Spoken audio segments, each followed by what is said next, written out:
এই পড়া করে এসেছিস তো আজকে? হ্যাঁ দিদিমণি, তুমি আমাকে কালকে সেই পায়ে মেরেছিলে না, আমার জন্য তো খুব ব্যথা হয়েছিল কাল রাত্রে পায়ে। আমি সারা রাত ঘুমোতে পারিনি। আজ যদি পড়া না পারিস তাহলে আরেকটা পা আছে, ওটাকে মেরে ব্যথা করে দেবো, দেখবি।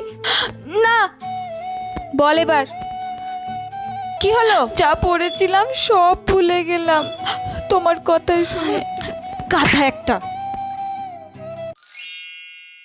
ধুর, আবার এই অবাধ্য বাচ্চাটাকে পড়াতে আসতে হলো। কি করব, টাকার তো খুব দরকার, আর ভালো মাইনেও দেয়। তুমি আবার পড়তে চলে এসেছো?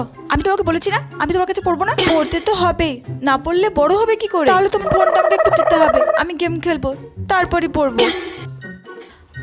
ঠিক আছে নাও, কিন্তু একবারের জন্যই। আজকে শুধু বাংলা পড়বো, আর কিচ্ছু পড়বো না। দাও। ঠিক আছে, তাই পড়ো।